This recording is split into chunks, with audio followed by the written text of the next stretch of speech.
Bienvenue à toutes et à tous dans La Boîte à Gants, le podcast qui donne de la voix à vos histoires automobiles, mais pas que. Je suis Yann Delplanque et chaque semaine je vous en partage de nouvelles. Vous l'avez sûrement remarqué, la musique du générique n'est pas la même, j'en profite d'ailleurs pour remercier Kevin Morel qui est l'auteur de ce mix.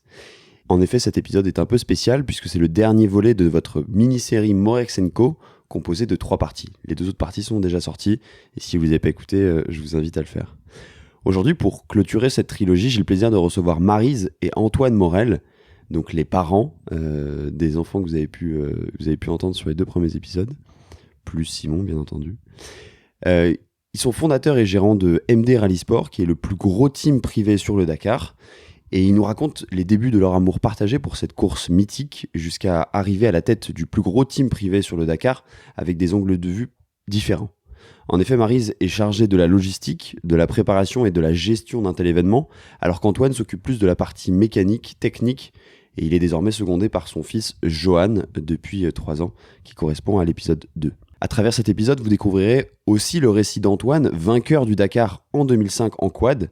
Le pire, c'est qu'il aurait pu presque gagner une 2e fois. L'anecdote d'ailleurs autour de cette édition du Dakar en 2006, si je me souviens bien, où il aurait pu avoir ce 2e titre, est complètement folle. Et il compte aussi près d'une 30aine de participations à cette course légendaire, en commençant par, au début, de l'assistance mécanique, puis en tant que pilote moto, finalement quad par la suite, sans vraiment avoir d'expérience de roulage, et avant de mêler les deux en créant le team MD Rally Sport. Vous imaginez donc bien qu'il nous raconte des anecdotes toutes plus folles les unes que les autres. Mais croyez-moi, Maryse n'est pas en reste quand il s'agit de raconter des histoires captivantes.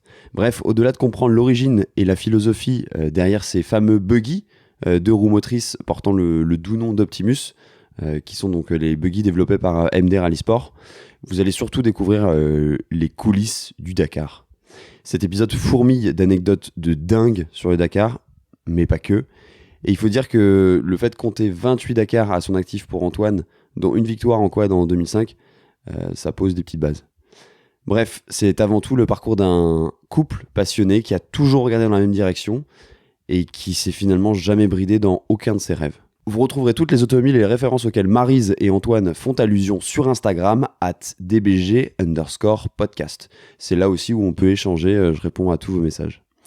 Pensez aussi à vous abonner sur votre plateforme de podcast préférée ou sur YouTube et à activer les notifications pour ne rien rater des prochains épisodes. Vous pouvez aussi découvrir tous les épisodes qui sont déjà sortis, il y en a maintenant 32, dont les 2 premiers épisodes de cette mini-série. Je vous souhaite un bon épisode.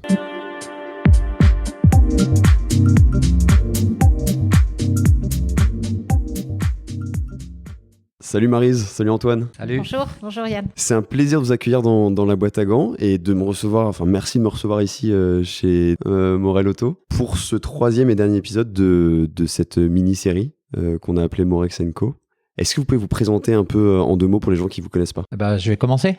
Vas-y. Donc Antoine Morel, écoute, moi j'ai 59 ans. J'ai connu Maryse à 16 ans et demi, toi, donc on a fait 3 enfants que tu connais aujourd'hui. Et puis, ils sont comme moi, ils sont mordus à fond. Et voilà. Moi, Maryse, épouse d'Antoine.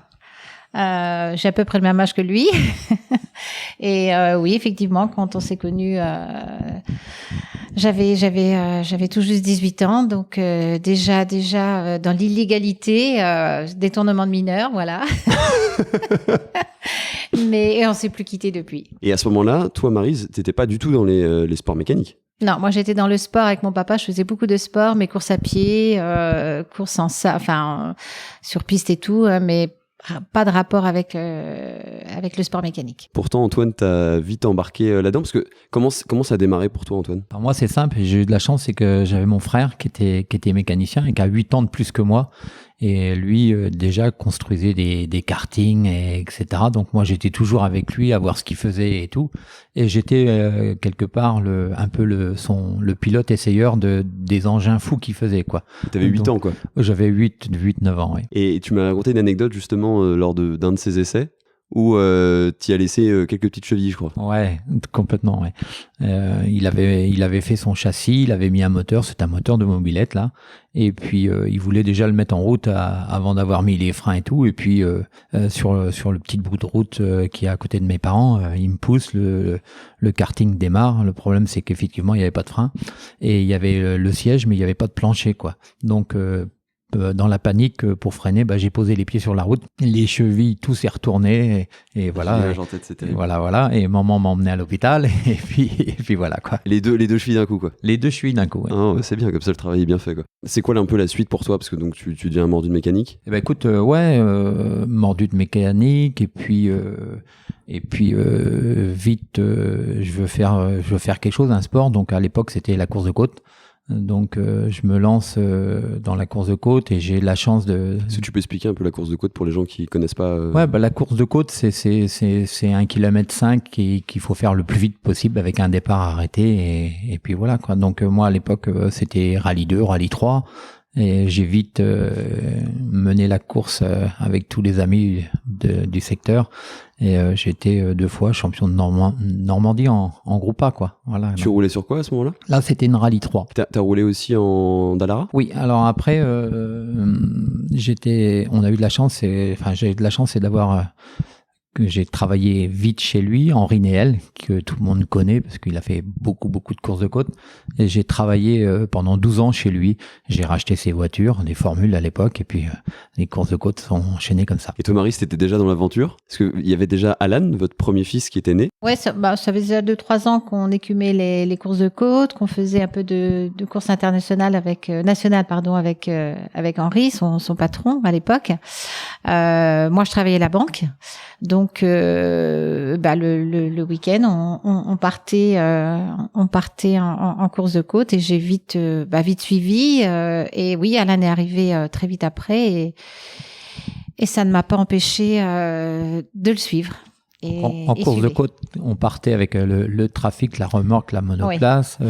On partait avec le petit CY que j'ai toujours avec les batteries pour démarrer la formule, que tu me suivais. Oui, c'est vrai. Tu me suivais avec le CY et Johan qui... Qu'est-ce que t'appelles le CY pour les auditeurs ? Un petit Honda c'est un petit 80. Oui, un petit peu plus haut et qui avait un beau port-bagages pour mettre la batterie. Alors, on n'avait pas les moyens surtout d'avoir de mécanicien, donc je servais de mécanicien, je frottais les pneus sur la ligne de départ pour enlever les petits gravillons. Enfin, c'était le truc. Tous les talents, quoi. Voilà, je faisais office d'apprenti mécanicien, on va dire.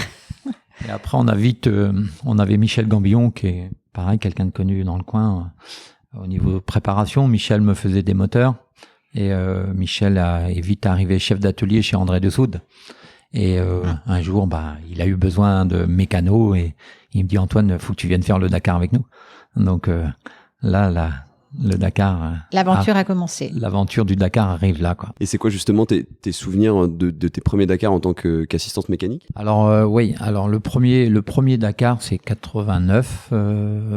Les mécanos on arrivait sur les bivouacs en avion et j'ai fait une année l'avion et l'année d'après je dis à André Dessoude moi je veux bien partir chez vous avec vous mais surtout pas en avion, c'était l'enfer l'avion. Est-ce que tu peux expliquer un peu pourquoi c'était l'enfer, parce que peut-être que les gens visualisent pas le truc, mais t'arrivais en avion dans le sable en fait, quoi. Alors c'est simple, c'était des plaques métalliques, des plaques d'armée qui étaient au sol et la plupart du temps il y avait pas assez long de plaques, on finissait dans le sable.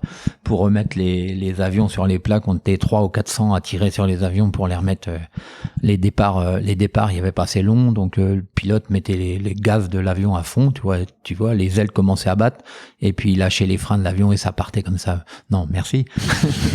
C'était pas très sécuritaire, ouais. Non, c'était pas terrible. Bah, il n'y a pas eu d'accident, hein, remarque, mais bon, c'était chaud quand même. Et donc, t'étais après dans les camions? Alors, l'année d'après, j'étais en camion. Là, c'était plus ma place, sachant que c'est l'époque où les camions sont pas comme aujourd'hui en T5, c'est-à-dire que on faisait les étapes complètes, on partait après les pilotes, on faisait les mêmes parcours que les pilotes, et forcément, bah, on arrivait très tard dans la nuit avec toutes les pièces, etc. quoi. Et t'as des petites anecdotes justement de personnes que t'as pu, entre guillemets, sauver?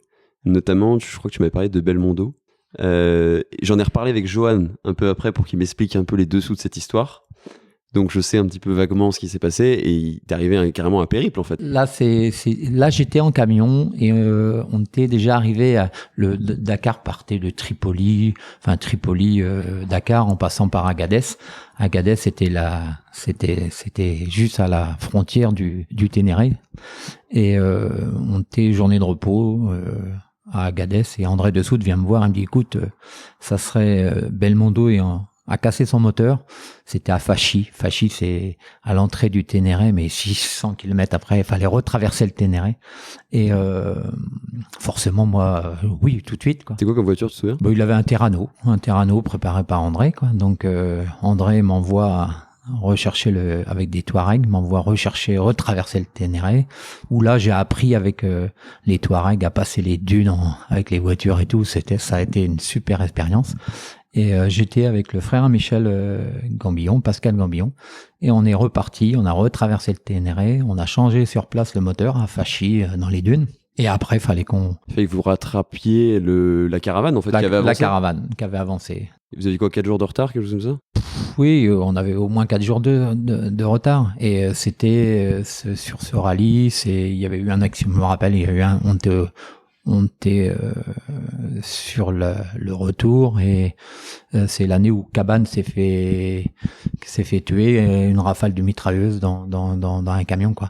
Et moi j'ai voulu éviter un pays il m'est arrivé plein d'histoires. Je crois que Joanne m'a même expliqué que vous avez fini en prison. On a fini effectivement en prison. C'est quoi cette histoire? Eh ben c'est simple, j'ai voulu passer par le Burkina Faso et j'avais pas de visa, j'avais rien du tout. J'ai réussi à passer la frontière parce que il y avait eu un accident avec des routiers et j'ai récupéré un blessé qui était avec une 504 qui était descendu, qui avait fait des tonneaux, qui était plein de sang. Donc je l'ai ramené en disant qu'il y avait un grave accident, il y avait d'autres blessés à la frontière et pendant ce temps-là, je suis passé.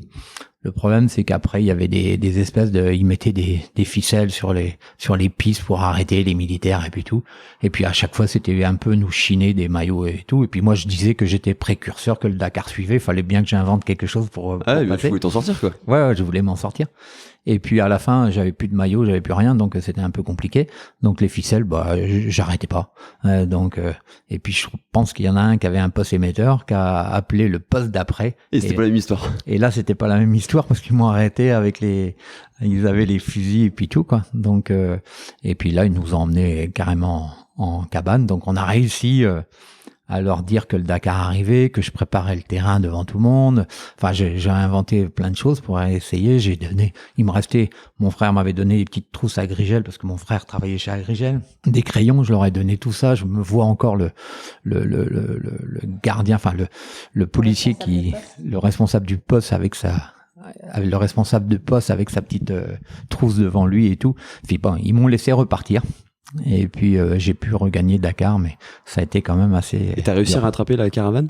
À l'arrivée. Tout le monde était arrivé. C'est ouf cette histoire. Et t'en as eu une autre aussi avec Lafitte, avec Jacques Lafitte. Oui, j'ai été mécano, mais ça n'a pas duré longtemps avec Jacques Lafitte, parce qu'il a cassé le moteur en descendant la France, donc il est pas parti sur le Dakar.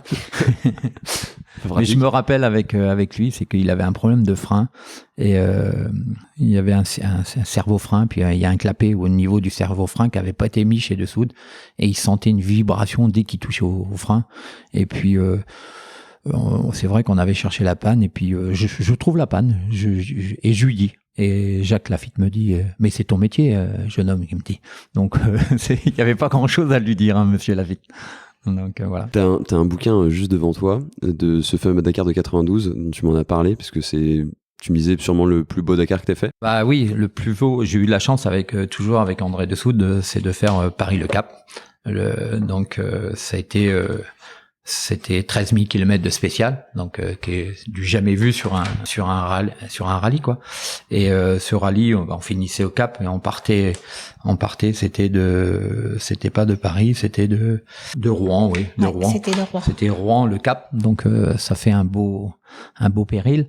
Et je me rappelle, on avait pris le bateau à Pointe-Noire pour éviter l'Angola qui était en guerre. On était passé avant au Tchad, la capitale du Tchad, qui était pris par les rebelles le lendemain. Et tout ça, on était emmené par... c'était monsieur... Père Sabine. Le père Sabine qui nous emmenait. Ouais. Non, son pas père. son père. Pardon. Avant, ouais. Qui nous emmenait. Et ouais, tu disais qu'il y avait la guerre d'Angola. C'est aussi l'année où Hubert Auriol gagne. Alors Hubert Auriol gagne avec les Citroën. Donc et puis malheureusement on perd on perd un motard dont le motard c'était Gilles Lallet. Voilà. Gilles Lallet. Donc on perd Gilles Lallet sur ce Dakar 92 où je vois encore l'emplacement, je vois le pont, je vois le virage d'après et puis tout, j'y pense régulièrement. T'es connu aussi pour une certaine phrase que t'as dit, c'est bien cette édition-là. Tu sors cette fameuse phrase. Ah, que oui. Tu t'en souviens de cette phrase-là aussi? Alors lui, il veut l'oublier, mais nous avec moi, les garçons, je veux l'oublier, mais Vas-y, Marie, si tu veux. Mais c'est cette phrase qui m'a rendu célèbre, alors Exactement. donc et qui fait sourire encore beaucoup de monde et tout. Paris-Le Cap, c'était des grands plateaux. On était sur des grands plateaux, et puis un camion, c'est des freins à tambour. Et on n'avait plus de freins. Les garnitures étaient mortes parce que ça descendait, ça montait tout le temps. Et puis peut-être qu'on avait les pieds un peu trop souvent sur les freins. Et arrive une grande descente et sur le côté il y avait une falaise et où si tu veux on pouvait encore. Enfin là c'était le cas. On est parti à descendre et on a vu qu'on n'allait pas pouvoir s'arrêter et on a voulu freiner le camion. Et là, je dis « Amont la falaise ». Et cette phrase « Amont la falaise », chez nous, elle est restée, quoi. T'as dit ça, en fait, en interview, c'est ça? Ouais, voilà. Ouais. Et ça a marqué tout le monde, en fait. Ça a marqué tout le monde, quoi. Ils m'ont demandé d'où je sortais. Moi, j'ai dit « Basse-Normandie ». Tu disais tout à l'heure, Maryse, à ce moment-là, toi, tu travaillais encore en banque. Ouais. Et donc, tu aidais au développement du garage, parce qu'on parle du Dakar, mais il y avait aussi votre garage à côté. Nous, on venait de s'installer, donc il y avait quand même du boulot. C'est pas comme maintenant où c'est vrai que c'était du commerce local, mais donc le travail, il y avait les enfants et puis c'était non-stop parce que comme il avait décidé de faire le Dakar avec plusieurs années chez Dessoud, il prenait pas de vacances l'été pour pouvoir avoir ces 3 semaines début janvier, quoi. Il revenait tellement avec la banane que l'année d'après, il dit je repars. J'ai dit vas-y, repars. Vous avez toujours tous les deux regardé dans la même direction aussi, c'est-à-dire que quand l'un ou l'autre se lançait dans un projet, c'était toujours à deux. Oui. C'est-à-dire que quand je rentrais du Dakar en disant c'est le dernier, 15 jours après, Marie, l'année prochaine, tu repartiras. D'ailleurs, c'est marrant que tu dis ça parce que tu me disais, Marie, au téléphone hier quand on préparait cet épisode, que chaque fois dans l'avion, maintenant que vous y allez tous les deux, chaque fois tu dis cette phrase de c'est le dernier Dakar. Ouais. Et à chaque fois, c'est jamais le dernier. C'est clair. À chaque fois, dans l'avion, je lui dis souvent, c'est le dernier, on passe à autre chose, tu trouves quelqu'un d'autre pour gérer sur place. Je veux bien gérer en amont tout ce qui y a à faire, mais et puis évidemment 15 jours après, 3 semaines après, il me redit la petite phrase magique, on devrait plutôt faire ça comme ça et tout, et puis je re-signe, quoi. Donc voilà. Justement, par rapport à ce côté-là, t'es arrivé dans un milieu quand même très masculin sur le Dakar. Oui. Comment ça s'est fait, ça tout de suite? T'as pas eu ce côté macho envers toi? Tu l'as pas trop vécu? Très peu. Au début, oui, il y a eu 1 ou 2 réflexions. Qu'est-ce qu'elle fait là? Et très vite, les gens ont vu qu'on était complémentaires, que comment on s'était lancé dans cette aventure de porter, de faire l'assistance pour les équipages. Les motards y retrouvaient leur compte parce que c'est vrai que tout ce qui était technique et tout, Antoine, il n'y avait pas de souci, et il était lui sur la piste aussi parce qu'il était compétiteur compétiteurs et nous on partait avec des camions, des mécaniciens, toute une structure.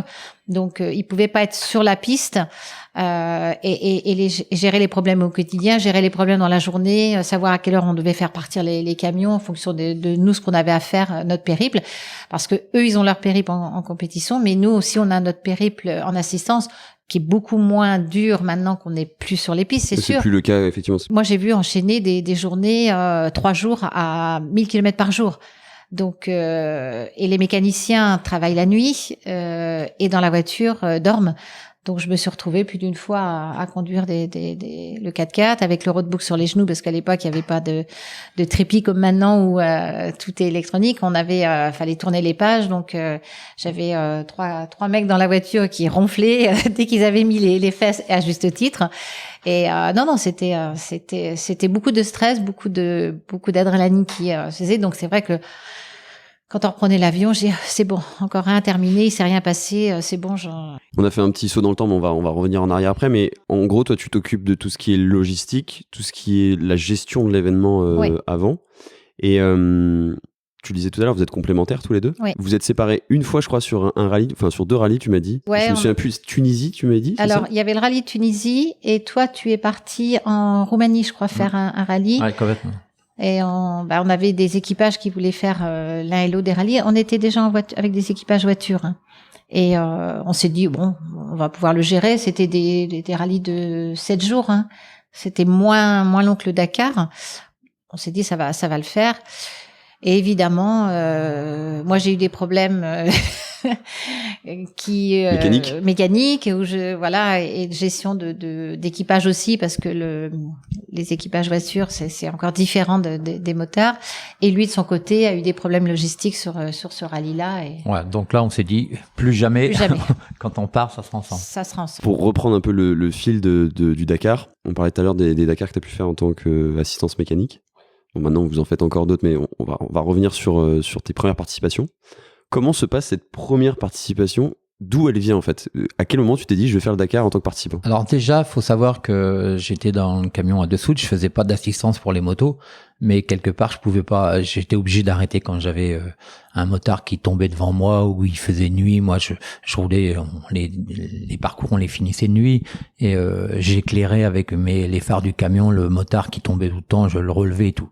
Donc ça a été déjà le déclic on va dire de la moto.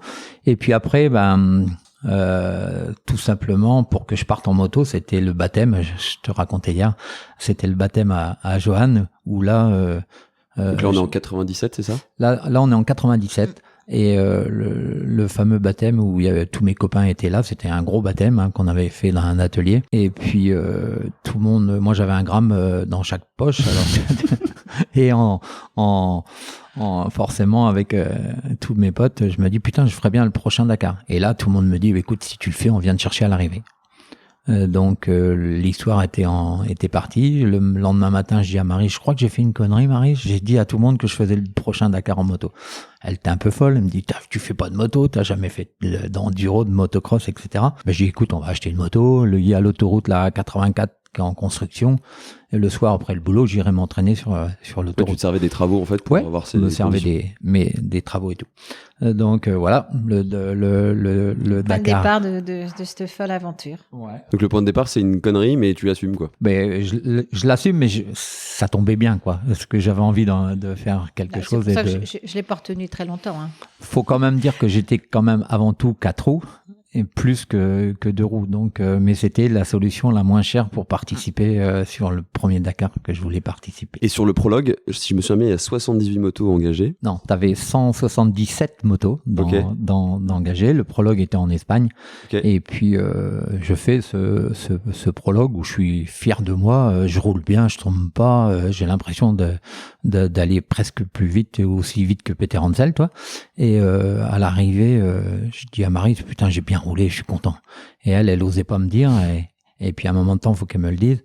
Elle me dit, ouais, t'as bien roulé, mais va falloir que tu ailles un petit peu plus vite parce que t'es avant-dernier. Donc, j'avais un peu le moral qui était un peu dans les chaussettes. Et puis voilà, quoi. Donc, comment tu te sentais, Maryse, à ce moment-là pour lui annoncer? Parce que j'imagine que t'étais embêté parce que Antoine te dit, j'ai roulé fort. et en fait le résultat est pas spécialement là. Ouais, mais il avait tellement cette étincelle dans les yeux, il était tellement heureux d'être sur le Dakar. C'était un rêve. On avait en 6 mois réussi à réunir la somme qu'il fallait pour partir. Donc, je lui ai dit, voilà, il va falloir que tu sois prudent. Mais je savais que, à toute épreuve, son moral allait être là. Donc, il allait compenser cet aspect physique et technique qu'il n'avait pas trop en moto par le côté mental. On en parlait justement off. Le fait que le Dakar, vu que c'est une course qui est longue, oui. Le mental joue énormément. Énormément. Tu peux avoir quelqu'un qui a bon, il faut savoir rouler, c'est sûr. Mais si t'as pas le moral, on a vu des clients avec un niveau de moto 3 fois supérieur à celui d'Antoine au moment où tu les faisais en moto, et les gars ne finissaient pas ou ils étaient derrière. Ou ils étaient derrière parce que ils avaient pas le mental. C'est hyper important. Faut quand même dire que j'avais une très très bonne lecture du terrain pour l'avoir fait plusieurs fois en camion. Donc ça aide beaucoup. Moi, je savais le sable quand il était mou, pas mou. Enfin, les dunes, je les avais passées aussi en moto et tout. Donc, j'avais quand même cette expérience que les autres n'avaient pas ou beaucoup moins, quoi. Après, 98, c'était les premières années GPS. Donc, et je savais parfaitement me servir de mon GPS. Et ça m'a beaucoup aidé. Donc, tu finis ce premier Dakar, ce qui est déjà un exploit. Ouais. Alors, je le finis pas. Ça a été un petit peu compliqué parce que j'arrête sur tous les pilotes qui étaient embêtés sur le Dakar. J'arrête à leur donner un coup de main, faire de la mécanique, etc. Donc voilà. Tout ton surnom. Voilà. Donc ton surnom, juste pour les auditeurs, c'est donc le Saint-Bernard du désert. Voilà, c'était Saint-Bernard du désert, et on finit à 55 sur ce Dakar, sur 177 de parties, et je finis dernier. Donc Peter Hansel, son dernier Dakar en moto, puisque après il passe à la voiture, et moi dernier. Donc c'était plutôt sympa. Vous faites des interviews au premier dernier, c'est ça? Exactement. Et on nous appelle tous les deux, et puis on posait les mêmes questions à Peter que moi, et j'ai roulé quasiment 3 jours de plus que lui sur ce même parcours, quoi. Donc c'était sympa. Mais c'était juste par plaisir parce que t'as envie de rester, c'est pour ça. Voilà, je voulais apprendre. Et l'année suivante, tu repars sur le Dakar, mais il y a une espèce d'engouement parce que tu repars avec plus de motos, c'est ça? Non, tout simplement, c'est qu'à l'arrivée, tous ces motards que j'avais dépannés viennent me voir et me disent tu repars l'année prochaine.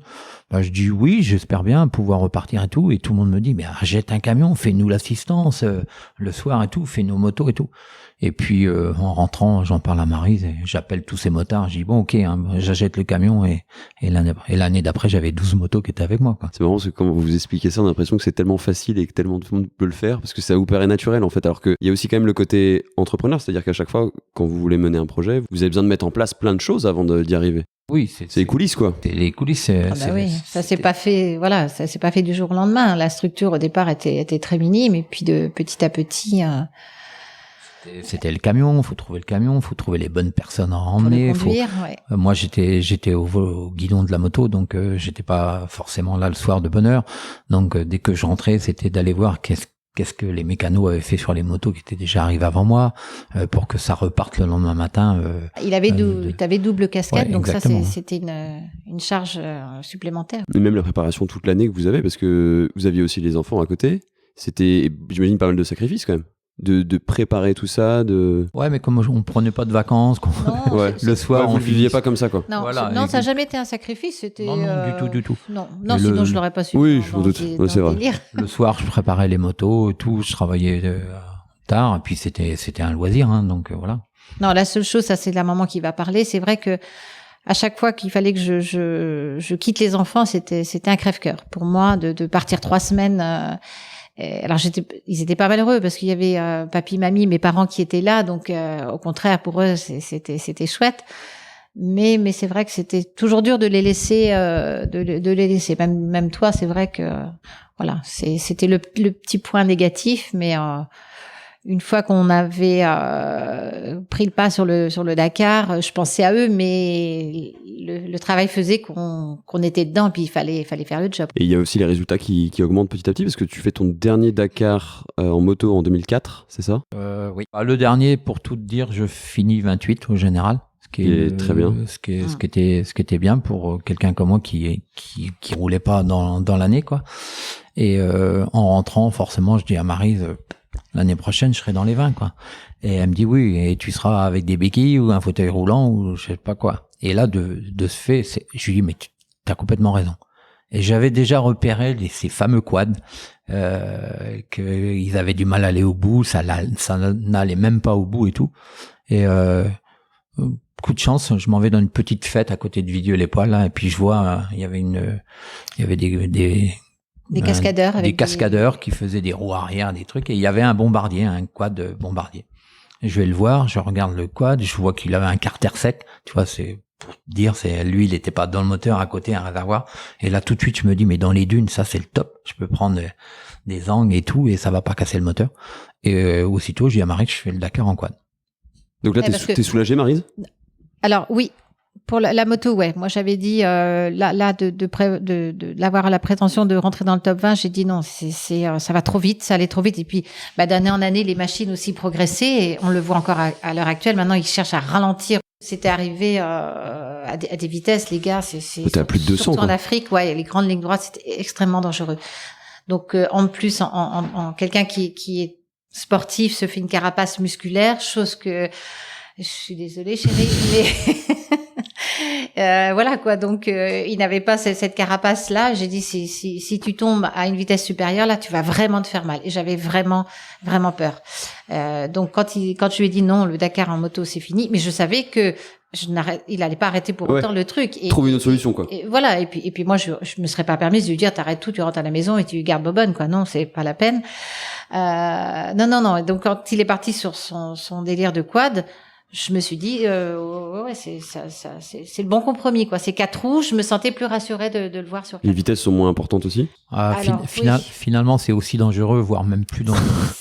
C'est différent. Pourquoi ? Parce que le quad, ça pèse 300 kilos, et quand tu quand tu chutes avec le quad, tu tombes, t'es éjecté, et t'es tranquille que le quad, il arrive derrière. Et il te repasse par-dessus. Donc, je me suis cassé 2 fois des clavicules avec le quad, et ça a été à chaque fois la même chose, c'est le quad qui arrive derrière. Donc ça veut dire, si on reprend les dates, premier en 2004. Alors 2004, je fais 2, deuxième. Donc dès le premier première participation. Ouais, je fais 2. Et puis, il y avait combien de participants en quad ? Il n'y avait pas énormément, on était 14-15 à chaque fois. Tu vois. Et l'année d'après, si tu veux, je navigue bien. C'était 2005, et là 2005, toutes les voitures, toutes les motos tombent en panne d'essence et tout. Et moi, j'ai peut-être la chance par rapport aux autres, si tu veux, c'est que à l'entrée de cette étape, l'étape était scindée en 2 morceaux, et la deuxième partie, on avait le droit à 5-6 litres d'essence. Enfin, les motos. Et moi, avec le quad, je dis non, 5 litres, qu'est-ce que vous voulez que je fasse ? J'ai 4 roues, il me faut un peu plus, quoi. Et puis, j'arrive à emmerder le mec qui donnait l'essence, et il me dit, bah, vas-y, serre-toi. Je fais le plein du quad. Donc, très, très bonne chose. Et là, on part dans une spéciale. Le directeur de course, Étienne Lavigne, que tu vas peut-être voir tout à l'heure, il pourra te le dire. Et là, les reconnaissances avaient été faites avec l'hélicoptère, tout, c'était craignos. Ça l'arrache. Et là, on des gros cordons de dunes et tout, et puis la nuit tombe, et je fais pas ce que font les autres, c'est-à-dire que j'arrête, je fais un trou sur mon quad. Tu sens que ça va pas du tout, et je sens que ça va pas du tout, et moi je dis je roulerai 2 jours mais pas de nuit. J'y voyais rien, on montait, je dis c'est trop dangereux et tout. Je fais un trou sous le quad, je prends ma couverture de survie, et puis je m'endors, super. Et c'est même filmé par la télé parce qu'il y avait un camion ou je sais pas quoi. C'est simple, le soir, il y avait seulement un tiers du rallye qui était au bivouac. On était tous à les attendre, et un seul tiers du rallye. Tout le reste était dans la pampa, dans les dunes. Et à ce moment-là, t'as vu l'info, toi, qu'Antoine dormait Non, je pense pas, non. Je savais pas s'il roulait encore, s'il était T'étais inquiète du coup. Ah oui, oui. Et au petit jour, si tu veux, moi je me sors de dessous mon quad, je remonte sur ma machine, et là je pars, et là je vois. T'étais plus frais que les autres. J'étais plus frais que les autres, et là je vois toutes même les voitures qui étaient en panne d'essence et des motos et tout, et j'arrive à l'arrivée. Et il y avait 15 motos d'arrivée, quoi. Donc là je fais Pareil gagnant quoi. l'opération du jour. Donc voilà comment je gagne le Dakar Gagner un Dakar quand même. Sur 2005. C'est quand même quelque chose. Et suite à ça, donc tu gagnes le Dakar. Donc là, on est au top du top. Qu'est-ce que tu te dis pour aller... qu'est-ce que tu fais l'année d'après? Parce que donc Alan, à ce moment-là, a 18-19 ans. À peine 18 ans. Quand tu gagnes le Dakar, c'est un petit peu... Ah oui. Là, on est contacté par Bombardier. On est invité à aller visiter là, on a Canada. voyagé cette année-là. On a invité à aller au Canada, à visiter les usines, etc., etc. Et puis, je vois bien qu'ils me font, je vais être méchant, mais un peu de lèche-botte, quoi. Et quand je rentre, on me demande si je pouvais préparer des quads pour des concurrents. Parce que eux, ça leur faisait une image de marque qui était bien. Et... Bah pour eux, c'était top. Ouais, c'est incroyable que ça soit un Bombardier qui gagne. Ils ont surfé sur cette chose-là. Ils ont surfé sur surtout qu'à la base, t'avais pas le soutien de Bombardier quand t'as... Ah non, du tout. J'avais acheté moi-même la machine et tout. Donc l'année d'après, effectivement, ils me donnent les machines et tout. Et ils me demandent de préparer deux machines, dont pour un pilote espagnol, Pedrega, que je vois toujours, même aujourd'hui. Il est team manager, c'est ça? Ouais, il est team manager d'une équipe moto. Et puis 3 semaines avant le Dakar, on m'appelle, Bombardier m'appelle et puis il me demande si ça allait. Je dis oui, pas de problème. Il me parle de la machine à l'espagnol. Je dis non, c'est bon, ça, tout roule. Il va avoir une super machine, ça va aller. Et il me dit écoute, on a une question à te poser. On aimerait bien que ce soit Pedrega qui gagne le Dakar. Je dis oui, il n'y a pas de problème. S'il va plus vite que moi, il va gagner le Dakar. Mais il faut qu'il aille plus vite que moi, que je leur réponds. Il dit non, t'as pas tout compris. Il faut que ça soit lui qui gagne par rapport au marché espagnol. Le marché français, t'as gagné l'année dernière et tout, et puis il est supérieur au marché. Des intérêts économiques. Voilà, exactement. Et puis, je dis oui. Ouais, je dis on va lui donner un coup de main, quoi. Et on part sur ce Dakar. Et effectivement, de toute façon, il aurait gagné. Il roulait plus vite que moi. Et il était devant moi d'ailleurs. Et puis malheureusement, c'est 2 jours avant l'arrivée du Dakar, il casse le moteur. Donc Pedrega le soir et c'est un tango qui le ramène. Hein. Ouais. Alors il parlait pas très bien français. Tu parlais espagnol, toi? Non, pas du tout. Il parlait pas très bien français, mais il nous dit rentrez maison, quoi, en voulant dire c'est fini. Et je dis oui. Et moi, gagner Dakar. Donc, il va se coucher et tout. Et là, je décide de monter une tente pour un petit peu se cacher, même si on avait le droit de changer les moteurs, parce qu'il avait cassé le moteur. On avait le droit de... Il y avait un vide, quoi. C'était voilà. Bon, je monte une grosse tente et puis tout. Et puis, avec les mécanos, on décide de lui remettre un moteur. Et le lendemain matin, Marie va le chercher dans sa tente et lui dit allez, tu mets ton casque et tout, tu repars. Donc il comprenait pas, quoi. Donc lui, pour lui, dans sa tête, il était couché en mode c'est fini. Pour lui, c'était rentrer maison, hein. Et il s'est levé, on repart, quoi. Il s'est levé, il est reparti sur l'étape et puis il gagne le Dakar. Et tu finis 2e. Et moi je finis 2e, voilà. Et cette année-là, tu avais Alan. J'avais. Oui, c'est 2006-2007 Alan. Voilà, j'avais Alan aussi. Ça, c'était une autre. Donc c'est double challenge. Ouais, voilà. Et ça, est-ce que tu peux raconter, parce que ça, c'est historique. Vous étiez à ce moment-là, Alan, c'était le plus jeune à avoir fait le Dakar. Alors déjà, Alan, faut le savoir, c'est tout simplement quand il avait 14-15 ans. Comme ton fils. Il était même plus jeune. Il me dit, moi, quand je serai grand, je ferai le Dakar. Et moi, forcément, à cet âge-là, je dis oui, tu le feras. Tu le feras avec moi, mais sans. En blaguant, quoi. Le problème, c'est que moi, j'ai jamais arrêté de rouler sur le Dakar. Et lui, il a grandi. Et à 18 ans, j'ai dit, écoute, je t'ai fait une promesse, je t'emmène, quoi. Donc, quelque part, aujourd'hui, on se dit, mais on était complètement fou, quoi, d'emmener Alan, parce que il y a plein d'accidents, parce que c'est mon fils, mais quelque part, quel bonheur de rouler avec son gamin sur un Dakar. Même s'il fallait... il a pris 2-3 claques sur le Dakar. Il avait le casque, ça lui faisait pas mal, mais dès qu'il voyait un hélicoptère, le soir je rentrais, j'allais voir Marie, je lui dis, tu vas aller voir les hélicos et qui viennent pas en mer. Suivent Alan. C'est ça, parce que forcément, là, j'imagine qu'il y avait une pression médiatique aussi, parce que forcément, ça intrigue. Alors, voilà. déjà père et fils, déjà d'une part, plus père et le fils, plus jeune. Le plus jeune du Dakar. Et c'est un truc un peu fou, quoi, de faire rouler un gamin comme ça, quoi. Donc ça, c'est heureusement pour nous bien passé.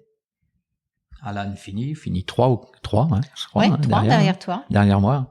Donc Alan finit 3. Donc. Avec quelques aventures, notamment la fameuse où il se perd. On en a parlé déjà avec Alan. Et raconte-moi un petit peu au moment où parce que je crois que c'était au point de ravitaillement. C'était au point où vous faisiez l'essence, c'est ça 300 bornes avec un cap à prendre. Et puis moi, j'avais fait des marches arrière et tout pour aller le rechercher parce qu'il s'était ensablé. Et on avait un cap 80 à prendre. On avait le cap 310 et un cap 80 à prendre. Et au bout de 300 quelques kilomètres. Et moi, j'étais plus dans mon rockbook. J'avais 4-5 kilomètres de différence.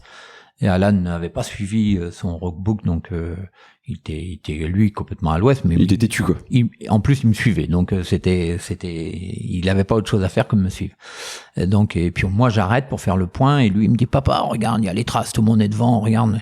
Je dis, oui, t'as des traces, mais c'est pas forcément les bonnes. J'ai dit, faut prendre le cap 80, je sais pas où, à 3-4 kilomètres près. Et je refais 1 kilomètre, j'arrête, mais lui n'arrête pas, et il continue. Il part dans la pampa, et moi je relève la tête, tout, je refais 1 kilomètre, je le vois pas, je refais demi-tour, je dis mais où il est ? Et puis je dis peut-être qu'il a suivi quelqu'un ou il a décidé de prendre le cap 80. Et moi je le prends. Et j'arrive sur le cap 80, je vois les drapeaux le CP et tout, et je regarde, il y avait pas le gamin était pas là, il y avait pas de quad, il y avait et j'ai les félicitations du chefs CP de poste, parce que j'arrive, je crois que c'était 26e que j'arrive, tu vois, c'était bien à l'époque.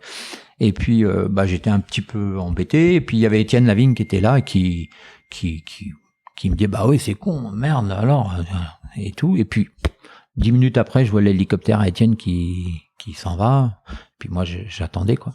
Et puis 3/4 d'heure après, je revois l'hélicoptère, et sous l'hélicoptère, je voyais les phares. Tu sais, le quad avait 3 phares à l'avant, et puis 2 ou 3 bagnoles.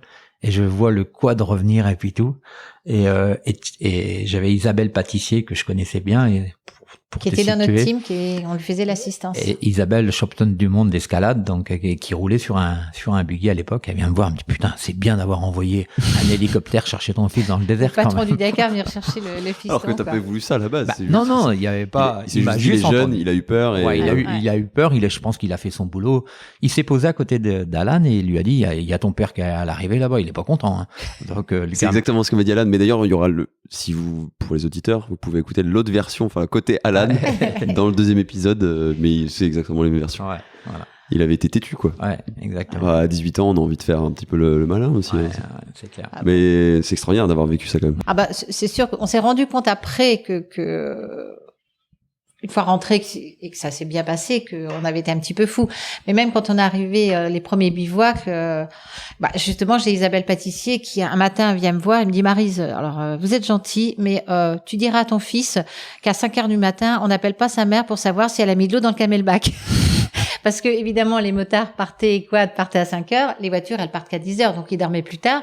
Mais comme elles étaient dans notre équipe, donc leur tente était pas loin des nôtres, donc ça nous a fait sourire. Elle a dit ça, voilà, sur le tour de la plaisanterie, mais c'était assez rigolo. Et c'est vrai qu'après on s'est dit tous les deux, on était un petit peu fous de l'emmener, mais ça, nous à l'époque, ça nous paraissait quand on a monté le projet avec lui, tellement naturel que... Il avait une vraie envie, quoi. Il avait une vraie envie, et puis le deal, c'était bien que tous les deux roulent ensemble, et puis voilà, quoi. Donc, surtout que c'est à cette période-là aussi où toi-même, tu fais un rallye aussi, le rallye des Gazelles. C'est en 2005, c'est ça? Voilà, eux, c'était en janvier 2005. 2006, ouais, mais c'était à peu près... Et moi, 2005, mais au mois d'avril-mai, j'ai participé au rallye des Gazelles. Ça t'avait donné des envies aussi de prendre le volant? Ouais, j'avais déjà fait pas mal de quad. Alors, faut dire quand même que tous les ans, on partait une semaine au Maroc quand même, et on emmenait tous les motards, puisque je m'occupais des motards, et j'emmenais les motards les faire rouler dans les dunes, voir s'ils étaient capables de faire le Dakar ou pas. Et tu faisais ton petit prologue à toi mon petit prologue à moi pour faire des sélections un peu, quoi. Alors, faut savoir que moi, j'étais j'ouvrais. Et Maryse fermait. Donc moi j'étais en moto ou en quad, et Maryse derrière était avec son quad et fermait les pistes pour qu'il y ait personne derrière, quoi. Donc elle avait quand même une certaine habitude du quad, et elle roulait comme très très bien en quad. D'ailleurs tu m'avais raconté une anecdote là-dessus, Maryse. Donc tu fermais la marche et à un moment, tu vois 2 de tes clients qui disparaissent. Ah oui.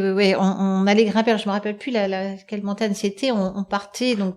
Moi, je peux te dire, c'est une piste entre Tata, à côté de Tata, et effectivement, tu étais sur une piste qui était bien roulante avec des lacets. Donc dans quel pays? Tata au Maroc. C'était au Maroc. Et effectivement, oui, toi, t'étais parti devant avec. Moi, j'étais devant. motos. Ça roulait plutôt bien parce que c'était des petits lacets et puis tout. C'était sympa. Et puis, forcément, il y en a un de nos amis qui loupe le virage, mais le deuxième, le suit. Ils ont suivi ils ont fait la même bêtise, ils ont suivi le même défaut dans ce virage et ils sont finis dans le ravin en contrebas. Et moi, c'est vrai que je les ai cherchés quand je finis mon virage, je regarde la montagne qui commençait, les petits lacets, je dis, merde, je les ai plus.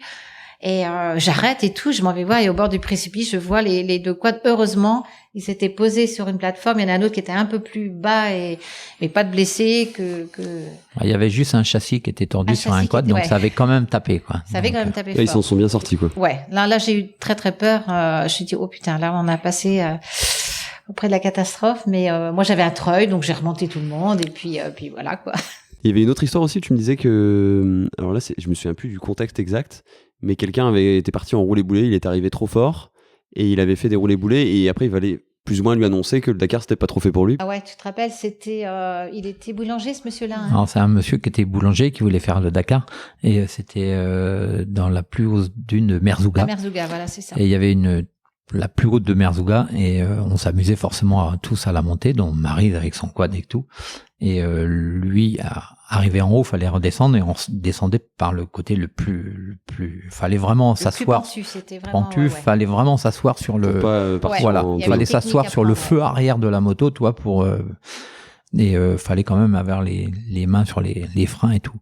Et ce monsieur. Nous, moi, j'étais un petit peu trop vite. Un petit peu trop vite. Et dans le bas, il y avait des herbes à chameau. Il est parti il a tout explosé. Mais malheureusement, il a été au moins 1 heure à se rappeler. Il savait plus où il habitait. Où il habitait et tout. Il a pris un petit choc, une petite commotion, quoi. Ouais. Et après, il fallait effectivement lui annoncer, j'imagine, monsieur, ce serait peut-être mieux de penser à faire du tricot ou autre chose, quoi. Pas le Dakar cette année, en tous les cas. Mais on lui a dit, écoutez, il faudrait revenir l'année prochaine, on va refaire une petite séance d'essai, et là, on jugera si... Bon, il a compris que c'était pas fait pour lui. Et pour revenir un peu donc au rallye des Gazelles, ça, c'était l'étape après, parce que tu t'étais bien chauffé en quad, et tu décides à faire le rallye des Gazelles. Oui, c'est pareil, c'est un équipage de filles qui arrivent, évidemment, quelqu'un qui veut faire une épreuve en quad, la référence était Antoine, il venait de gagner le Dakar, il avait fait plusieurs années, il avait emmené pas mal de monde à l'arrivée avec ses motos, donc il y a deux jeunes femmes qui arrivent, qui prennent contact avec nous, avec Antoine, pour préparer un rallye des Gazelles, dont Emma, avec qui je l'ai fait, et elle avait une autre coéquipière normalement, donc elles viennent rouler chez nous, elles viennent rouler sur le circuit une semaine, tu les entraînes et tout, et elles rentrent sur Paris, et puis 8 jours après, Emma m'appelle en disant, Maryse, tout ce qu'on a fait c'est super bien, mais j'ai un gros problème, ma coéquipière vient de me lâcher, ne se sent pas du tout capable de faire le rallye en quad. Je dis, c'est con, tout ça. Elle me dit, mais par contre, j'ai un plan B.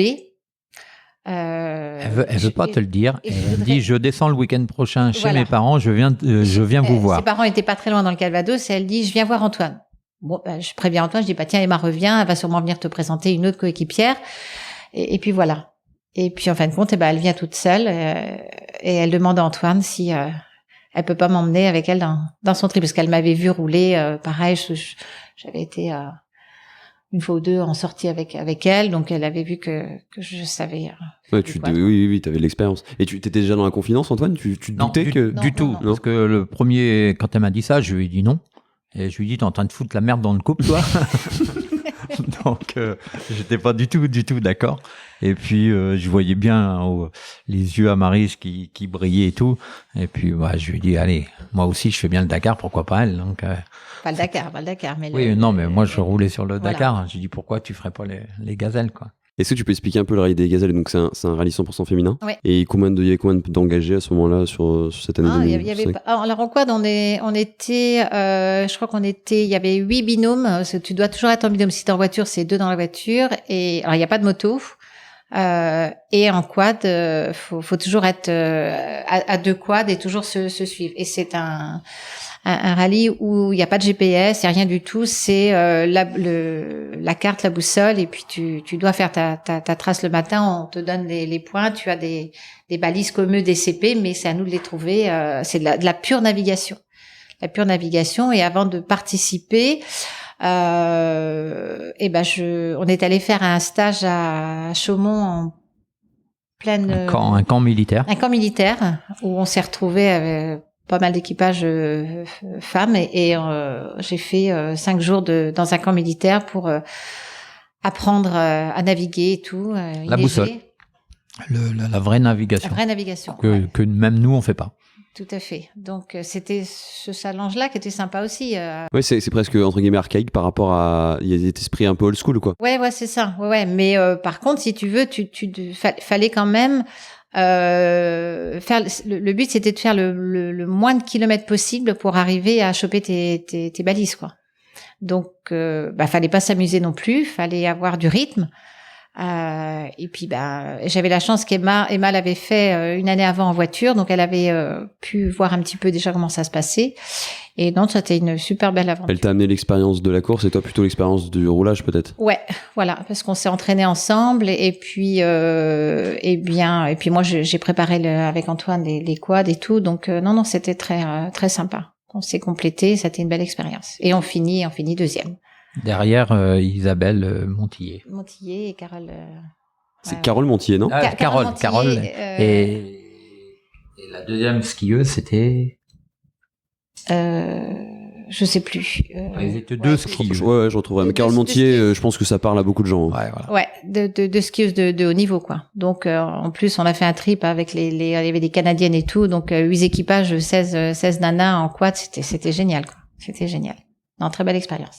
Donc on peut dire que vous avez tous dans la famille, sauf, je dis tous, mais Johan et Kevin ont plus fait des courses en moto, ils n'ont pas fait le Dakar, mais sinon vous êtes quand même 3 à avoir fait des rallyes vraiment d'orientation. Ouais. C'est déjà quand même pas mal sur 5. Ouais. C'est quand même pas mal du tout. Pour en revenir un peu, on en parlait tout à l'heure donc, du développement de MD Rally Sport, parce que maintenant vous faites de l'accompagnement en fait, c'est-à-dire que vous offrez des prestations tout compris avec des buggy et toute l'offre c'est-à-dire des gentleman drivers qui peuvent venir avec vous sur le Dakar. Ça a commencé en quelle année ça? En 2006? C'est simple, après avoir gagné le Dakar, après avoir emmené à la Nobu, quoi faire C'est toujours ça, c'est que des challenges. Voilà, quoi faire, comment reparticiper au Dakar. Donc, et le truc le plus fun que moi je voyais, c'était le buggy, quoi. Le buggy qui ressemblait au quad, qui ressemblait à la moto, toi, la voiture, ça m'intéressait pas plus que ça. Et les budgets étaient très très chers. Voilà, les buggy américains, je les avais vus rouler. Pour moi, c'était des paquebots, c'était trop lourd, tout. Donc voilà quoi. Et je décide d'appeler Jean-Louis Schlesser qui était venu me féliciter sur le Dakar que j'ai gagné et tout. Qui a une petite carrière de pilote, hein, juste une toute petite carrière. Donc, voilà. Et puis j'appelle Jean-Louis. Je lui dis ce que je veux faire. Jean-Louis me dit écoute, un buggy comme tu veux faire, 2 roues motrices et tout, avec un petit moteur comme tu veux mettre, le 2 litres, ça marchera jamais. Et du coup, j'écoute Jean-Louis, tant pis pour moi. Hein. Et je raccroche le téléphone et je dis à Marie, c'est ça qu'il faut faire, le buggy de roues motrices. Bon, il avait pas complètement tort, hein. Il avait même raison, on va dire. Hein. Parce qu'on a vite passé du 2 litres, on a vite mis un V6, V8 aujourd'hui, tu vois, on est au V8. Mais on a toujours gardé l'esprit d'un buggy plus léger. Mais moi, c'était le premier buggy. Il y avait pas de pare-brise, si tu veux. C'était vraiment je pesais 900 kilos, donc c'était C'est à l'époque, la réglementation n'était pas la même que celle actuelle. Elle a évolué, oui. Non. Donc je faisais 900 kilos, mais on soudait toute la nuit, tout cassé de partout et tout, etc. Donc contrairement à une usine que ils font des analyses de métaux et tout, moi j'avais pas les moyens de faire tout ça. Donc les premiers rallyes ont fait que l'année d'après, fallait mieux que je mette le triangle plus gros. C'était du test, enfin tu testais quelque chose sur le rallye. On était obligé de nous passer en compétition, en course pour vraiment tester l'engin, quoi. On n'avait pas le choix. Voilà, et par rapport à une usine, toi aujourd'hui l'Optimus a 10 ans et il est au point là, quoi. Donc ça t'a mis 10 ans, ouais. Ça m'a mis 10 ans pour mettre l'Optimus, on va dire au point. Sachant que maintenant vous êtes le plus gros team privé sur le Dakar. Oui, on est. Je pense que maintenant, depuis 2 ans, C'est ce que me disait Johan. Ouais. Parce que Johan a aussi, donc votre fils, a amené aussi cette partie peut-être plus process par ses études, par son. Ouais, ce côté peut-être un peu ingénieur, c'est peut-être. C'est-à-dire, il est arrivé avec le 3D, il est arrivé en me faisant marcher sur un écran des trains avant, tourner les roues et voir que ça touchait là, qu'on pouvait gagner un petit peu plus des battements. Johan a vraiment fait évoluer les fusées. J'avais des problèmes de fusée. Il me dit, papa, je vais te dessiner une fusée. Tu vas me dire ce que t'en penses. Donc, il a commencé à. Qu'est-ce que t'appelles une fusée pour les auditeurs ? C'est ce qui tient la roue avant, qui relie le triangle inférieur au supérieur et où la roue est accrochée. Donc il me dessine ces fusées, on valide, on fait rouler sur une voiture avec ces fusées-là sur un Dakar, aucun problème. Donc après on est passé à ces fusées, quoi. Donc non, Johan apporte. Depuis 3 ans, il a apporté, le côté technique beaucoup plus pointu, qui se rapproche un peu des analyses d'usine. Et il est arrivé au bon moment parce que on arrivait à stagner un petit peu. Toi, tu voulais toujours développer, mais T'es au maximum, tu veux dire, de l'artisanat entre guillemets. Ouais, voilà, exactement. C'est exactement. ça. Et aujourd'hui, ça nous a apporté plein de choses. Et là, on est en train de travailler sur le train arrière. C'est lui, hein. Donc voilà, avec Sadev, c'est l'usine qui nous fabrique les boîtes de vitesse. Là, cette année, on a développé une boîte. On n'a pas eu de chance parce qu'on a cassé toutes les boîtes et tout, mais ça va être remis en ligne et il travaille avec les gens de la Sadev et je pense que l'année prochaine, on aura les meilleures boîtes qu'il y a sur un rallye. Hein. Ceci dit, vous faites quand même un top 10 cette année, donc c'est quand même. Ouais, alors le top 10 a tenu un fil quand même. Hein. Ouais. Toutes les voitures ont tenu un fil avec ces problèmes de boîte de vitesse, mais on a pu finir.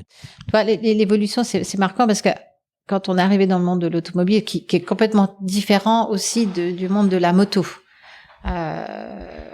Tu veux dire que l'esprit n'est pas le même ? Non, l'esprit est différent. C'est différent. Quand on arrivait en moto, il y avait pas cette rivalité. Il y avait les usines, ok, mais c'était un petit peu différent. Voilà. Il y a plus de solidarité peut-être ? Ouais, plus de solidarité entre motards. Et quand on est arrivé donc en voiture, au départ, on était le terme, on était des amateurs organisés. On n'était plus seulement des privés, des privés, on était des amateurs organisés, que maintenant on est devenu team privé. Et on voit qu'on a, par notre travail, d'avoir vous êtes monté en considération, fiabilisé tout, on s'est fait, Antoine s'est fait sa place petit à petit. Donc on a maintenant la renommée de team privé et on n'est plus seulement des amateurs organisés, quoi. Donc ça fait plaisir, c'est une reconnaissance qui fait plaisir, parce que c'est quand même, comme il a dit, 10 années de travail. Et puis il y a aussi un pari qui est bon à la base, le fait de dire que le poids est ton ennemi, et donc tu me racontais que t'es un des premiers aussi, enfin t'es même le premier à mettre un amortisseur par roue. Ouais, bon, pour moi c'était clair, c'était le poids. J'avais pas les moyens de préparer des moteurs ou mettre des budgets dans des moteurs, mais je savais très très bien que fallait mieux avoir quelque chose de très très léger, maniable, plutôt qu'un gros moteur. Donc ça a été toujours l'Optimus, et il est aujourd'hui le plus léger de tous les buggy. D'ailleurs, effectivement, tout le monde avait 2 amortisseurs par roue. Moi, j'ai jamais voulu 2 amortisseurs par roue. J'ai toujours eu un mono-amortisseur, quoi. Donc, on a été les précurseurs du petit buggy, on va dire. Et maintenant, ils le font tous. Et est-ce que tu penses que ce côté le poids, c'est l'ennemi, ça vient pas aussi un peu de tes goûts en termes de voiture, parce que t'es un fan de la berlinette, t'es un fan de Caterham, c'est cette philosophie-là, c'est des voitures avec plutôt des petits cylindrés, par contre très très légères. Une berlinette, pourquoi elle était championne du monde en 93, ouais, c'est ça, 93, parce que c'était un poids plume, quoi. Donc le moteur c'était pas une Porsche, hein, c'était pas un moteur de Porsche. Donc une Porsche faisait le double de poids, hein, donc voilà. Et là, ça a été toujours, effectivement, pour moi, l'Optimus, c'est le plus léger. Et je me bats toujours, hein. Je suis toujours avec ma balance, ils me mettent une pièce. Oh là là, attendez, on va peser, on va voir. Pour repartir un peu dans les anecdotes du Dakar, alors je sais plus exactement la date, peut-être aux alentours de 2010, Maryse, tu me racontais hier que vous avez failli avoir des graves problèmes quand vous êtes retrouvé en montagne sur la cordillère des Andes, privé d'oxygène. C'est quoi cette histoire ? Parce que vous avez failli y laisser la vie, presque. Alors, je vais la raconter. Je vais la raconter tout simplement. On avait 3 camions. Les camions suivaient. Les camions sont comme les humains. Il faut de l'air pour le moteur respire, quoi. Et on est privé d'air. Et c'est-à-dire que si on tire dans le camion, si on accélère à fond et tout, le camion monte en température parce qu'il manque d'air, etc. Et là, j'avais un chauffeur de camion qui n'était pas expérimenté. T'étais à combien de mètres d'altitude? On a cassé à 4700 mètres. La vache. Donc, il regarde pas la température d'eau qui monte, et puis il fait chauffer le moteur, mais il fait tellement chauffer qu'il casse le moteur. Et le moteur serre. Donc, on est à 4700 mètres, le moteur est cassé, c'était un Scania. Et là, on était plutôt embêté parce qu'il y avait toutes les pièces dedans et tout. Et moi, j'étais déjà passé. J'étais avec le petit camion qui était plus rapide que les gros, et j'étais quasiment redescendu. Donc on m'appelle et tout, et là j'ai pas le choix, faut que je remonte, faut que j'aille rechercher des pièces pour les pilotes qui sont déjà à l'arrivée et tout, et donc j'arrive sur le camion qui était cassé et tout, je demande aux mécanos de m'aider à descendre les pièces, je vois les mécanos, ils bougeaient pas, je dis putain, aidez-moi les mecs. Et je les voyais, ils étaient complètement à 4700 mètres quand tu restes longtemps. T'as mis un petit peu de temps à comprendre qu'en fait, ils étaient genre out. Ouais. Et puis moi, je monte sur le toit, chercher des pneus qu'il me fallait, et je marchais de travers déjà, toi. Donc tu perdais l'équilibre et tout, et donc voilà. Et donc les mécanos arrivent à sortir de la cabine pour monter dans ma cabine, et puis pour eux repartir. Et on avait besoin des mécanos. Et moi, je décide de rester parce que j'avais peur au vol, et je décide de rester. Et forcément, Maryse me dit, bah non, toi, si tu restes, je reste. Donc, j'avais pas le choix, j'allais pas passer une nuit tout seul. Il faisait très très froid, il y avait un vent glacial, etc. Et là, si tu veux, on se met dans la cabine. On avait notre duvet, on se met dans la cabine et puis tout, mais on n'était pas vraiment bien. Tu allais chercher ta respiration. Moi, je croyais que voilà, je voyais bien qu'on avait des difficultés à respirer. Je me dis, là, on venait faire des efforts. On avait quand même travaillé les pièces, les machins, les trucs. J'ai dit, on va se calmer dans la cabine, dans le duvet, on va pas avoir froid. Et puis ça va faire, quoi. Demain matin, il fera jour et on avisera demain matin à trouver un porteur, un porte-char, et puis voilà, quoi. Et on se met dans la cabine. Moi, je veux dormir, ce qu'il faut surtout pas faire. Faut pas s'endormir. Ça, tu t'en rends compte avec le recul, mais à la base.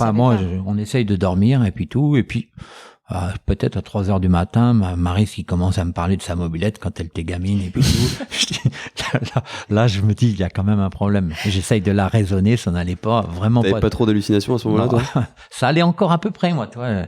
Et puis, à force de m'apercevoir qu'il y avait vraiment quelque chose qui n'allait pas, je me dis, putain, à 9h, Maryse, elle est plus avec moi. Et puis moi, à midi, si personne n'est venu, j'y reste, quoi.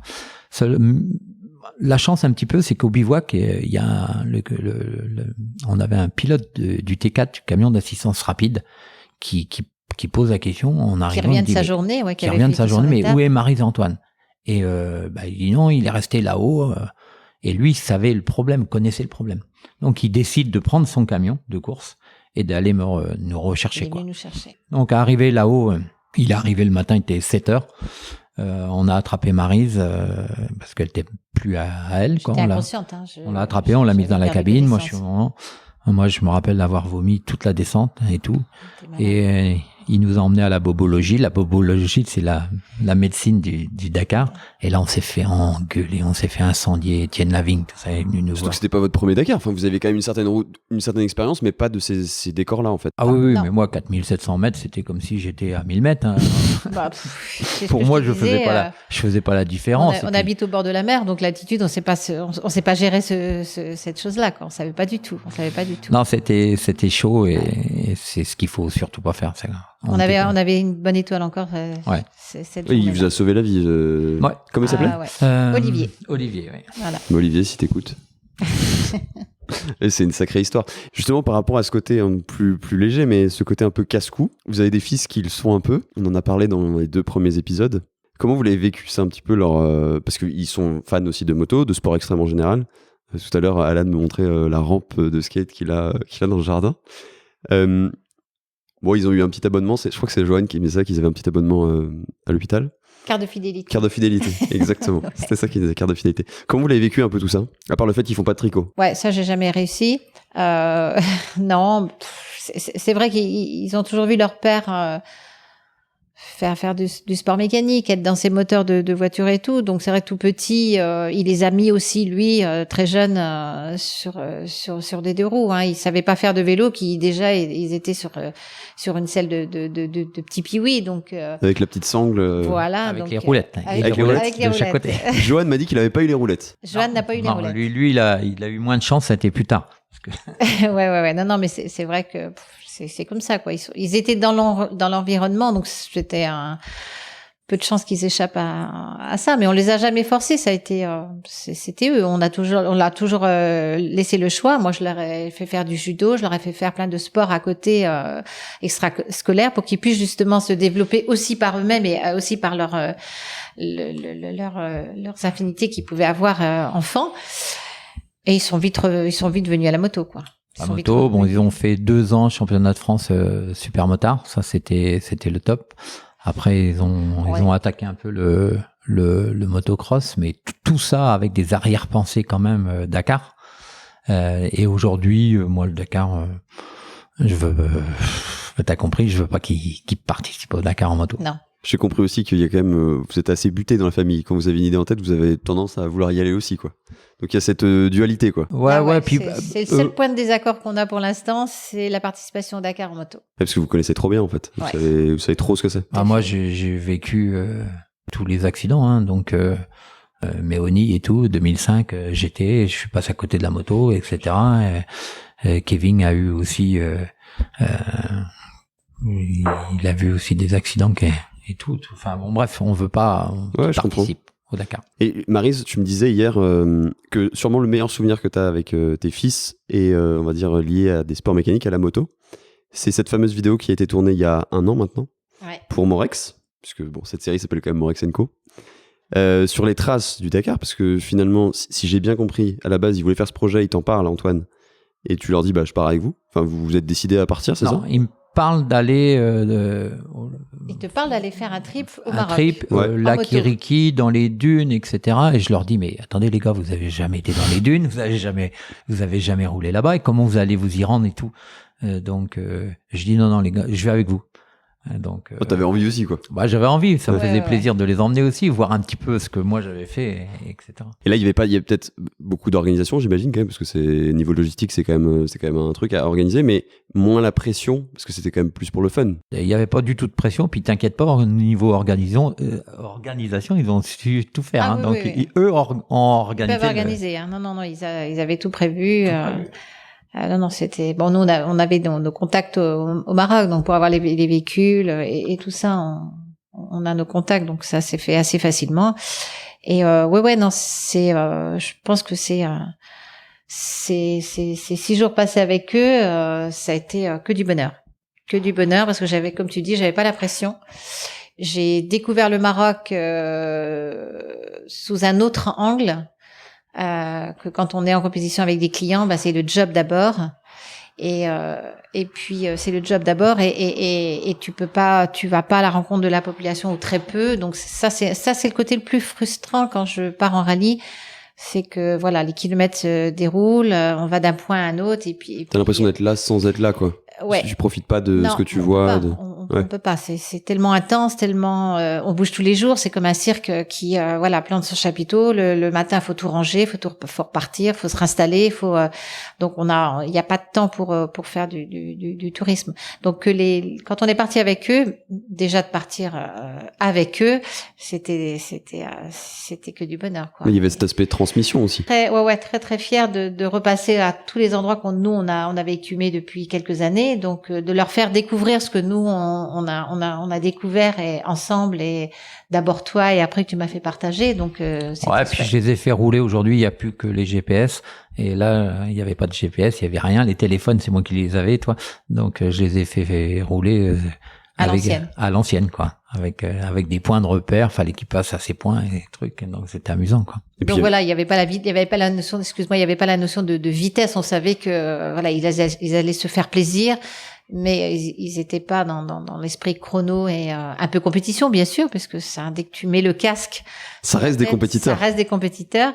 Mais voilà, c'était sécurisé, quoi. Déjà entre frères, puis avec le quatrième frère, Simon. Simon, ouais, non, c'est un garçon extraordinaire et ils se sont trouvés. La vie fait bien les choses et c'est génial, quoi. Et d'ailleurs, il y a un petit film de toute cette expérience sur l'Insta de Morex qui a cartonné, parce que je crois qu'il y a plus, on en parlait tout à l'heure avec Kevin, il y a plus de 100 000 vues, je crois. Ouais. Bah, après, il est hallucinant, ce film. Hein. Je pense, ouais, il y a, moi, quand je le regarde, à chaque fois, j'ai toujours l'émotion me monte, la gorge se serre, parce que je me dis, on a vraiment de la chance d'avoir pu vivre ce truc-là en famille, et voilà, quoi, c'est toujours émouvant de le regarder.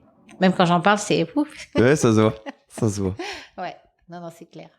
Pour finir un peu cet épisode et cette série, parce je pense il y aurait des histoires, il y en aurait des centaines d'histoires à raconter sur le Dakar. Le truc, c'est que vous avez quand même Morel Auto à faire tourner aussi. Vous avez un métier. Ouais. Qu'est-ce qu'on peut vous souhaiter pour la suite ? À part de continuer à faire le Dakar et de chaque année dire on arrête. Écoute, moi je voudrais rentrer dans le top 10 avec un Optimus, parce que quand tu rentres aujourd'hui dans le top 10, tu te bats avec des grosses voitures usines. Je te fais pas de dessin, tu regardes le Dakar comme moi. Donc ça serait bien. Et puis pour tous mes pilotes que j'ai qui finissent déjà les Dakar. Voilà. Est-ce qu'à terme, on pourrait dire aussi que vos fils soient dans un Optimus, parce que ça serait une manière de faire le Dakar peut-être de manière plus sécuritaire ? C'est tout le mal qu'on leur souhaite. C'est vrai que on y pense, et puis pour leur faire passer l'envie du Dakar en moto, il faut que je trouve une solution. Et là, je te le dis à toi, cette année, je vais leur faire déjà les 24 heures de Paris, je vais leur faire 2 ou 3 6 heures qu'il va y avoir là. Donc ils vont rouler en Optimus un petit peu. Le Dakar, c'est pas demain, ça sera pas l'année prochaine, mais j'aimerais bien effectivement qu'ils fassent le Dakar. Ils sont au courant de ça ? Non. Donc ils vont l'apprendre en écoutant le podcast. Je leur dirai rien. Non, je leur dirai rien. Ils vont découvrir avec toi. Thomas, tu voulais ajouter quelque chose ? On a encore plein de rêves, c'est sûr. On se dit tout durant qu'on aura la santé, tout durant qu'on aura l'envie et la passion surtout qui nous véhicule, on ira de l'avant. Et puis c'est vrai qu'ils sont là avec nous, ils nous poussent aux fesses, c'est le cas de le dire. Johan a intégré l'équipe maintenant avec nous, ça va faire 3 ans et moi je suis une maman comblée parce que je les ai avec moi au niveau du boulot pour la négoce automobile. J'ai Johan avec nous qui a pris le pas plus sur la compétition, donc c'est bien, c'est porteur. Donc tout durant que l'envie est là, on les épaulera. Même si je sais qu'à un moment ou à un autre, je suivrai peut-être plus sur les rallyes, mais tu peux peut-être lever le pied à un moment ou à l'autre, ouais. On a quand même l'impression de ne pas avoir travaillé pour rien, parce qu'on est parti de rien. Voilà, puis aujourd'hui, on a ce qu'on a, c'est le garage MD, etc. Et puis on a vraiment de la chance d'avoir les 3 garçons qui sont derrière et qui sont capables de reprendre aussi bien le garage que MD avec Johan. Et ce projet Morex qui fédère un peu tout le monde. Alors ça, nous on est très fiers d'eux. Si on peut parler de ce projet Morex, si tu veux, quand ils m'ont dit qu'ils ouvraient un restaurant, mais j'ai dit, attendez, nous c'est la mécanique, c'est les bagnoles. On fait pas de la restauration. On fait pas de la restauration. Qu'est-ce que vous êtes en train de... Et quand ils nous ont présenté leur projet, que c'était un univers qu'ils créaient, ça collait complètement avec ce que nous on avait pu vivre depuis 30 ans ensemble. Donc sauf que voilà, il y avait ce petit plus qui était la restauration, mais un jour, Kevin me dit, il faut que je te présente Simon, Michel, Patrice. Tu te souviens quand c'était ça ? C'était il y a 2 ans. Hein, 2018 ? 2018, oui. 2018. Ouais, 2-3 ans. Et quand il m'a présenté Simon, Michel, Patrice, j'ai bien vu qu'ils avaient affaire ils pouvaient l'ouvrir, le restaurant, ça marcherait parce que il y avait le bon backup, quoi. Il y avait tout qui allait bien, quoi. Voilà. Et c'est des gens qui sont dans la même optique que nous, c'est ok, faut regarder le passé pour pouvoir avancer sérieusement et en toute sécurité et avec l'expérience, mais il faut regarder devant. Si tu regardes que derrière, t'avances pas. Donc ces gens-là, c'est pareil, c'est des entrepreneurs, c'est des gens qui qui analysent, qui ont envie aussi de vivre leur passion et qui font les choses. Qui font les choses. Donc on est très raccord avec eux. C'est des gens de notre génération, que ce soit le papa à Simon ou Michel, le meilleur ami du papa à Simon. Voilà, le feeling a passé aussitôt et c'est chouette, quoi. C'est des belles rencontres. Au-delà même de la super belle histoire aussi entre Kevin enfin plutôt Simon et les frères Morel. Ouais. De la transmission, c'est-à-dire Simon qui a ce rêve de faire le Touquet, qui le fait grâce clairement à Alan, à Kevin, à Johan, et qui derrière va amener sa pierre, sa grosse pierre à l'édifice sur Morex Custom House. Puisque peut-être que Kevin n'aurait jamais lancé ce projet, il le dit d'ailleurs. Ah non, c'est sans sûr. Simon. Sans Simon, non. C'est le maillon qui lui manquait. Ils avaient leur passion, ils étaient un petit peu, à droite à gauche, et Simon, qui a vraiment un esprit entrepreneur très fort, très développé. Fallait que Simon soit très très bon pour les suivre dans les conneries. Par contre, voilà. Tu parles du Touquet, déjà, imagine, le mec, il sait même pas faire de moto, il s'en va faire les... Il a été courageux. Hein. Il a été courageux et en plus, il finit. Donc, moi, je lui tire mon chapeau quand même. Ouais, parce qu'il explique tout ce parcours justement dans le premier épisode, mais il a mangé quand même. Moi, c'est ce qui me manque, moi, dans ma carrière un peu de... motard, Dakar et tout, c'est le Touquet, tu vois. Donc, c'est ce que j'aurais bien aimé. Pas dans ton ADN, parce que tu venais pas du monde de la moto. Non, mais c'est une perfo C'est aussi parce que c'est Thierry Sabine qui avait créé cette course aussi. Complètement. C'est créé les deux. ASO. Avec 4 ans d'écart, quelque chose comme ça, je trouve. Tout à fait. Donc, finir le Touquet en moto avec le si peu de... Non, c'est bien. Je pense que tu le feras un jour, le Touquet ? Ben écoute, je vais bientôt avoir 60 ans. Là, sur l'oreiller, je commence à dire à Marie que je voudrais bien refaire un Dakar mais ça, t'en parles pas, hein. Je voudrais bien refaire un Dakar en moto. Et pourquoi pas l'année prochaine, pour mes 60 ans. Bien sûr. Sur ces belles paroles, c'est un plaisir d'enregistrer cet épisode avec vous. Je pense qu'on pourrait discuter encore pendant longtemps, comme je disais tout à l'heure. Exactement. Mais oui, vous avez un boulot. Okay, et moi, je dois faire genre que j'en ai un. Je fais comme si. En tout cas, c'était trop cool. Et puis à bientôt. Merci à toi. Merci à toi également.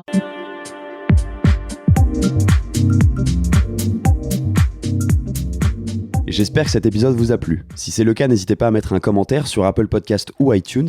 C'est gratuit, il faut juste un iPhone ou un Mac, ou simplement à le partager. Ça m'aide énormément à gagner en visibilité. D'ailleurs, j'ai décidé de vous lire un commentaire à la fin de chaque épisode. Aujourd'hui, c'est Paul qui écrit « Grâce à tes podcasts, mes trajets en bus pour aller au lycée sont devenus les meilleurs moments de la journée, tant cela me fait voyager. Tes épisodes sont riches, variés et captivants. Je dois donc te remercier car grâce à toi, mes connaissances automobiles s'élargissent.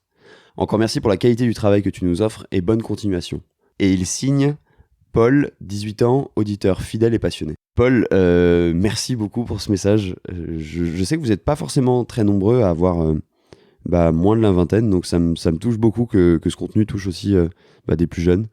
Et si ça peut faire voyager, c'est génial.